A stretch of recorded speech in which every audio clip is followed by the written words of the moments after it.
Good morning class. आज का topic है structure and bonding in xenon hexafluoride. तो ज़ेनॉन हेक्साफ्लोराइड की स्ट्रक्चर और बॉन्डिंग कैसी है, आइए हम इसके बारे में जानते हैं। तो जो हमारा ज़ेनॉन होता है ये नोबल गैस होता है और नोबल गैस का जो आउटर मोस्ट शेल होता है वो कम्प्लीटली फील्ड होता है। तो अगर हम ज़ेनॉन का देखें तो इसके आउटर शेल में कितने इलेक्ट्रॉन होते हैं? 8 इलेक्ट्रॉन। तो अगर हम स्ट्रक्चर इसका ड्रॉ करें तो ये ज़ेनॉन है, ठीक है, और इसके आउटर शेल में कितने इलेक्ट्रॉन है? 8। 1 2 3 4 5 6 7 8। अब इस ज़ेनॉन के साथ कितने फ्लोरीन एटम ने बॉन्डिंग बनाई है? 6। तो हम कैसे बनाएंगे इसका बॉन्डिंग? बना सकते हैं हम, कैसे बनाएंगे? एक फ्लोरीन एटम ने यहाँ से बॉन्डिंग बनाई है, एक यहाँ से बनाई है, एक यहाँ से बनाया है, एक यहाँ से बनाया है, एक यहाँ से और एक यहाँ से। ठीक, अगर हम काउंट करें तो इसमें टोटल कितने बॉन्ड पेयर हैं? इसमें टोटल 1 2 3 4 5 6 बॉन्ड पेयर है, 6 बॉन्ड पेयर। और इसमें लोन पेयर कितना है? 1 लोन पेयर। टोटल कितने हो गए? 7 के लिए हाइब्रिडाइजेशन क्या हो जाएगा आपका? 7 के लिए आपका हाइब्रिडाइजेशन हो जाएगा sp3d3।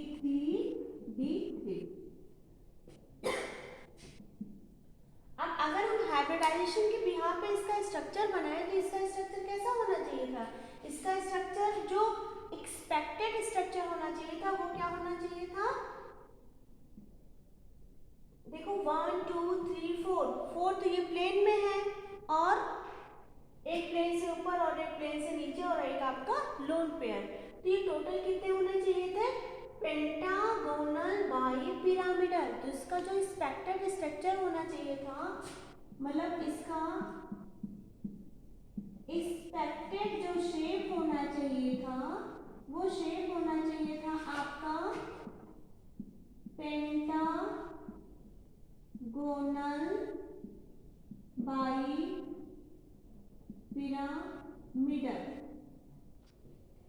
इसका स्ट्रक्चर कैसा होना चाहिए था? Pentagonal bipyramidal.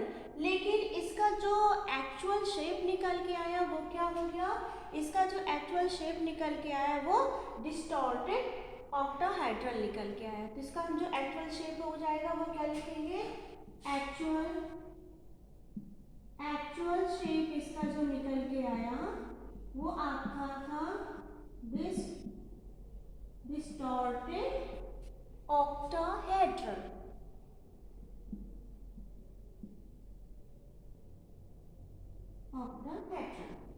ठीक, अब आइए इसके हम हाइब्रिडाइजेशन की बात करते हैं थोड़ा सा। तो आप इसकी पिक ले लीजिए, मैं इसको रब करने जा रही हूँ।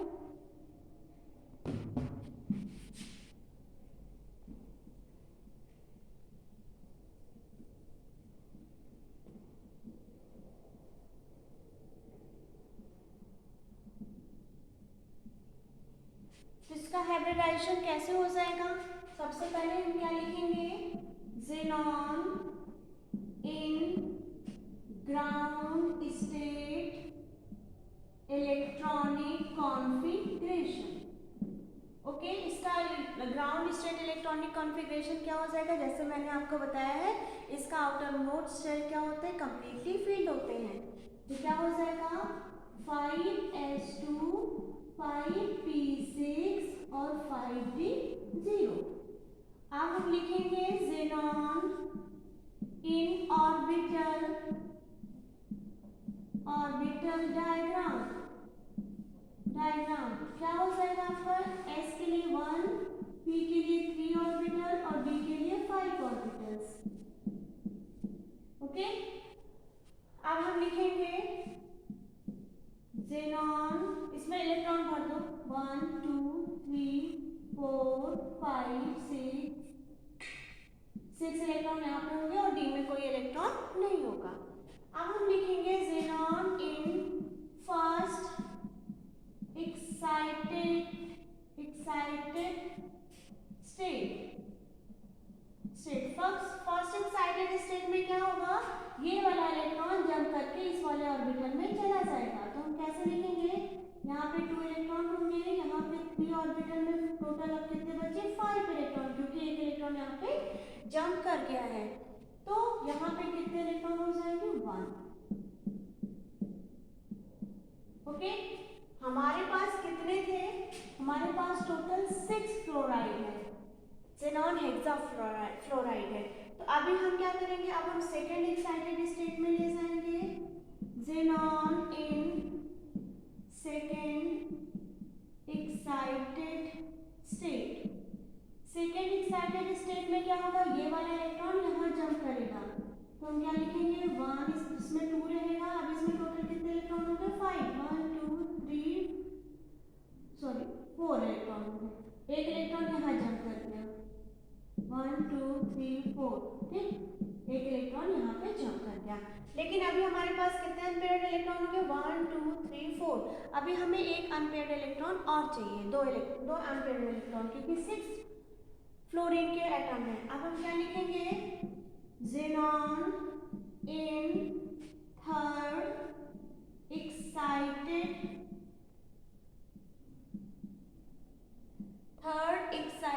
स्टेट। थर्ड एक्साइटेड स्टेट में क्या होगा? ये वाला इलेक्ट्रॉन जब करके यहाँ चला जाएगा, यहाँ पे एज इट इज 2 इलेक्ट्रॉन, यहाँ पे कितने इलेक्ट्रॉन? 1 2 3, और यहाँ पे 5 ऑर्बिटल्स में 1 2 3 4, 5 ऑर्बिटल्स होंगे, कितने इलेक्ट्रॉन? 3। ठीक, यहाँ तक बन गया। अब हम क्या करेंगे? अब हम इसका हाइब्रिडाइजेशन करा देंगे। हाइब्रिडाइजेशन जरूरी होता है क्योंकि यहाँ s की कुछ और एनर्जी है, p ऑर्बिटल की कुछ और एनर्जी है, और d ऑर्बिटल की कुछ और एनर्जी है। तो इनके एनर्जी को इक्वल करने के लिए हम हाइब्रिडाइजेशन कराते हैं, तो ये क्या हो जाएंगे? ये आपस में हाइब्रिडाइज हो जाएंगे ये वाले।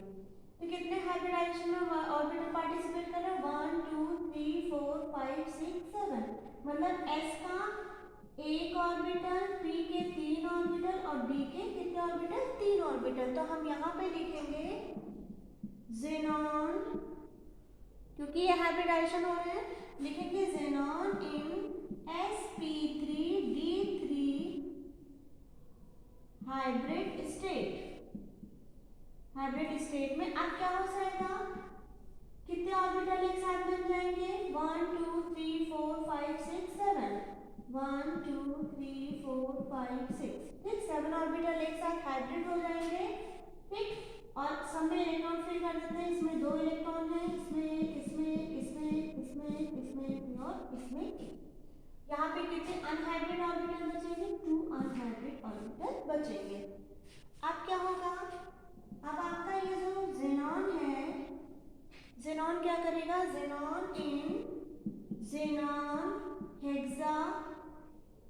हेक्साफ्लोराइड क्या हो जाएगा? मॉलिक्यूल।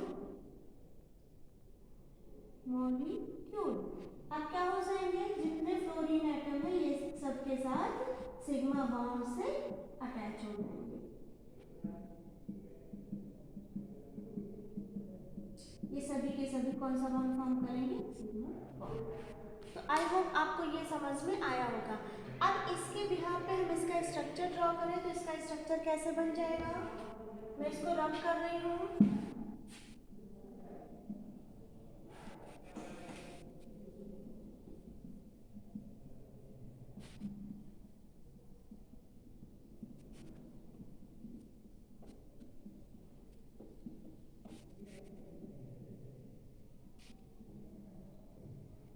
तो इसका स्ट्रक्चर आपका हो जाएगा, ज़ेनॉन बीच में रहेगा, एक फ्लोरीन एटम यहाँ, एक यहाँ, एक यहाँ, एक यहाँ, एक यहाँ और एक यहाँ। ये आपका loan payer as it is यहाँ पे बचा है, ठीक है। शेप तो इसका क्या बनना चाहिए था? Expected shape. मैंने आपको स्टार्टिंग में ही बताया था इसका एक्सपेक्टेड शेप बनना चाहिए था पेंटागोनल बाईपिरामिडल, लेकिन बना क्या है? ये डिस्टॉर्टेड ऑक्टाहेड्रल। डिस्टॉर्टेड क्यों बना है? इस लोन पेयर की वजह से डिस्टॉर्टेड ऑक्टाहेड्रल शेप इसका बना है, ठीक।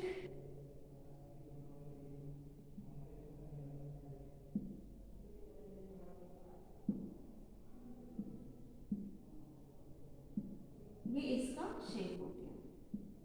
आई होप आपको ज़ेनॉन हेक्साफ्लोराइड मॉलिक्यूल का स्ट्रक्चर और बॉन्डिंग समझ में आया होगा। Thank you.